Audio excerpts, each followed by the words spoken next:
Today, Tasfia Siddiqui Ilma, the student of class 2, is going to explain about sentence. Please, Tasfia Siddiqui Ilma, start telling about sentence. Now start. Thank you, sir, for giving me a chance to say about sentence. Sentence means বাক্য। দুই বা ততোধিক word বা শব্দ সমষ্টি একত্রে মিলিত হইয়া একটি পূর্ণাঙ্গ মনের ভাব প্রকাশ করে, তখন তাকে সেন্টেন্স বা বাক্য বলে। সেন্টেন্স পাঁচ প্রকার। আই রিড আ বুক, আমি বই পড়ি।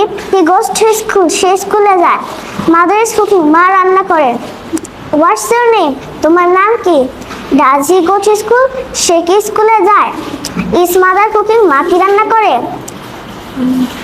কাম হিয়ার, এদিকে এসো। গো দেয়ার, সেখানে যাও। গো টু স্কুল, স্কুলে যাও। ডোন্ট টেল আ লাই, মিথ্যে বলো না। ডোন্ট হেট দ্য ফো, গরিবকে ঘৃণা করো না। Don't run in the sun. Let's read, চলো পড়ি। লেটস গো, চলো যাই। লেটস লার্ন, চলো শিখি। মে আল্লাহ ব্লেস ইউ, আল্লাহ তোমার মঙ্গল করুক। মে আল্লাহ সেভ ইউ, আল্লাহ তোমার রক্ষা করুক। মে আল্লাহ হেল্প ইউ, আল্লাহ তোমাকে সাহায্য করুক। Wish you all the best, তোমার ভালো হোক।